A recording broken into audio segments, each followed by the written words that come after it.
ಪುಟ್ಟ ಹಳ್ಳಿಯಲ್ಲಿ ರಾಘವ, ಅವನ ಪತ್ನಿ ಸೀತಾ ಮತ್ತು ಇಬ್ಬರು ಮಕ್ಕಳಾದ ಅಕ್ಷಯ್ ಹಾಗೂ ಅನನ್ಯ ವಾಸಿಸುತ್ತಿದ್ದರು. ಬಡತನ ಅವರ ಮನೆಯ ಬಾಗಿಲು ತಟ್ಟುತ್ತಿದ್ದರೂ ಪ್ರೀತಿ ಮತ್ತು ನಗುವಿಗೆ ಅಲ್ಲಿ ಎಂದಿಗೂ ಕೊರತೆ ಇರಲಿಲ್ಲ. ರಾಘವ ಒಬ್ಬ ದಿನಗೂಲಿ ಕಾರ್ಮಿಕ. ಬೆಳಗ್ಗೆ ಸೂರ್ಯೋದಯಕ್ಕೂ ಮುಂಚೆಯೇ ಕೆಲಸಕ್ಕೆ ಹೋಗಿ ಸಂಜೆ ದಣಿದು ಮನೆಗೆ ಬರುತ್ತಿದ್ದ. ಆದರೆ ಮನೆಗೆ ಬಂದ ಕೂಡಲೇ ಮಕ್ಕಳ ಜೊತೆ ಆಟವಾಡುತ್ತಿದ್ದ. ನನ್ನ ಮಕ್ಕಳ ಮುಖದ ನಗು ನೋಡಿದರೆ ನನ್ನ ಎಲ್ಲ ಆಯಾಸ ಹೋಗಿಬಿಡುತ್ತದೆ ಎಂದು ಹೇಳುತ್ತಿದ್ದ. ಅಕ್ಷಯ್ಗೆ ವೈದ್ಯನಾಗುವ ಕನಸು, ಅನನ್ಯಳಿಗೆ ಶಿಕ್ಷಕಿಯಾಗಬೇಕೆಂಬ ಆಸೆ. ರಾಘವ ತನ್ನ ಕನಸುಗಳನ್ನು ಬದಿಗಿಟ್ಟು ಮಕ್ಕಳ ಕನಸುಗಳನ್ನು ತನ್ನ ಕನಸುಗಳನ್ನಾಗಿಸಿಕೊಂಡಿದ್ದ.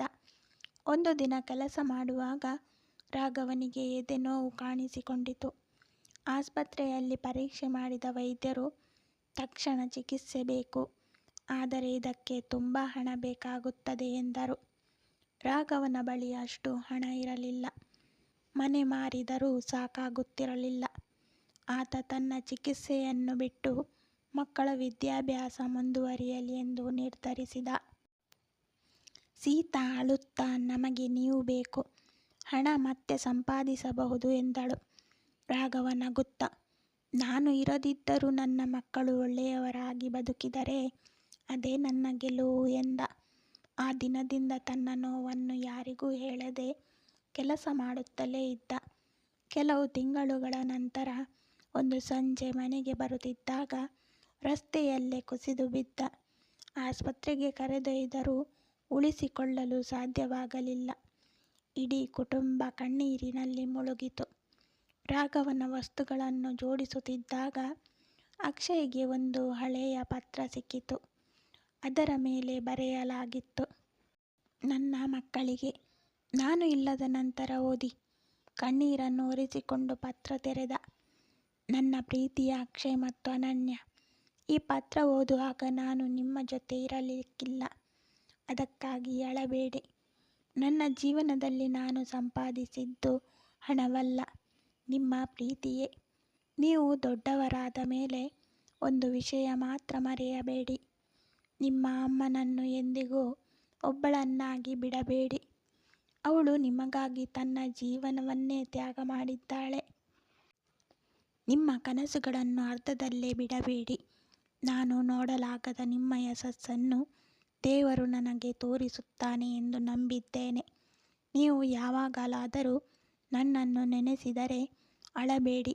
ಬದಲಿಗೆ ಯಾರಿಗಾದರೂ ಸಹಾಯ ಮಾಡಿ. ಆಗ ನಾನು ನಿಮ್ಮ ಹೃದಯದಲ್ಲೇ ಬದುಕುತ್ತೇನೆ. ನಿಮ್ಮ ಅಪ್ಪ. ಪತ್ರ ಓದಿ ಇಬ್ಬರು ಮಕ್ಕಳು ಜೋರಾಗಿ ಅತ್ತರು. ಆ ದಿನದಿಂದ ಅವರ ಜೀವನವೇ ಬದಲಾಯಿತು. ಅಕ್ಷಯ್ ಹಗಲು ಕಾಲೇಜಿಗೆ ಹೋಗಿ ರಾತ್ರಿ ಕೆಲಸ ಮಾಡುತ್ತಿದ್ದ. ಅನನ್ಯ ಮಕ್ಕಳಿಗೆ ಟ್ಯೂಷನ್ ಹೇಳಿ ಮನೆಯ ಖರ್ಚಿಗೆ ಸಹಾಯ ಮಾಡುತ್ತಿದ್ದಳು. ಸೀತಾ ಕೂಡ ಹೊಲಿಗೆ ಕೆಲಸ ಆರಂಭಿಸಿದಳು. ವರ್ಷಗಳು ಕಳೆದವು. ಒಂದು ದಿನ ಅಕ್ಷಯ್ ವೈದ್ಯನಾದ. ಅನನ್ಯ ಸರ್ಕಾರಿ ಶಾಲೆಯಲ್ಲಿ ಶಿಕ್ಷಕಿಯಾದಳು. ಅವರು ತಮ್ಮ ಹಳ್ಳಿಯಲ್ಲೇ ಬಡವರಿಗೆ ಉಚಿತ ಚಿಕಿತ್ಸೆ ಸಿಗುವಂತೆ ಒಂದು ಸಣ್ಣ ಆಸ್ಪತ್ರೆ ಕಟ್ಟಿಸಿದರು. ಅದರ ಪ್ರವೇಶ ದ್ವಾರದಲ್ಲಿ ಒಂದು ಫಲಕ ಇತ್ತು, ರಾಘವ ಸೇವಾ ಆಸ್ಪತ್ರೆ. ಅದರ ಕೆಳಗೆ ಒಂದು ಸಾಲು ಬರೆಯಲಾಗಿತ್ತು, ತನ್ನ ಕನಸುಗಳನ್ನು ತ್ಯಾಗ ಮಾಡಿ ಮಕ್ಕಳ ಕನಸುಗಳನ್ನು ಬದುಕಿಸಿದ ಅಪ್ಪನಿಗೆ ನಮ್ಮ ನಮನ.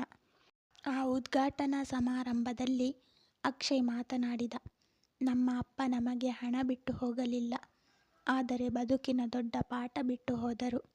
ಕುಟುಂಬಕ್ಕಾಗಿ ಮಾಡಿದ ತ್ಯಾಗ ಎಂದಿಗೂ ವ್ಯರ್ಥವಾಗುವುದಿಲ್ಲ. ಸೀತಾಳ ಕಣ್ಣುಗಳಲ್ಲಿ ಕಣ್ಣೀರು ತುಂಬಿತು. ಆದರೆ ಆ ಕಣ್ಣೀರಿನಲ್ಲಿ ನೋವಿಗಿಂತ ಹೆಮ್ಮೆ ಹೆಚ್ಚಿತ್ತು. ಆಕಾಶದತ್ತ ನೋಡಿದಳು. ನೋಡುತ್ತಿದ್ದೀಯ ರಾಘವ, ನಿನ್ನ ಕನಸುಗಳು ಎಂದು ನಿಜವಾಗಿವೆ. ಗಾಳಿ ಮೆಲ್ಲನೆ ಬೀಸಿತು. ಅದು ರಾಘವನ ನಗುವಿನ ಸ್ಪರ್ಶದಂತಿತ್ತು. ಸ್ನೇಹಿತರೆ, ತಂದೆ ತಾಯಿಯ ಪ್ರೀತಿ ಮತ್ತು ತ್ಯಾಗವನ್ನು ಹಣದಿಂದ ಅಳೆಯಲು ಸಾಧ್ಯವಿಲ್ಲ. ಅವರು ಜೀವಂತವಾಗಿರುವಾಗಲೇ ಅವರ ಮೌಲ್ಯವನ್ನು ಅರಿತರೆ ಜೀವನವೇ ಸುಂದರವಾಗುತ್ತದೆ. ಧನ್ಯವಾದಗಳು. ಈ ಕತೆ ಇಷ್ಟ ಆಗಿದ್ದರೆ ಲೈಕ್ ಮಾಡಿ, ಶೇರ್ ಮಾಡಿ. ಸಬ್ಸ್ಕ್ರೈಬ್ ಮಾಡದವರು ದಯವಿಟ್ಟು ಸಬ್ಸ್ಕ್ರೈಬ್ ಮಾಡಿಕೊಳ್ಳಿ.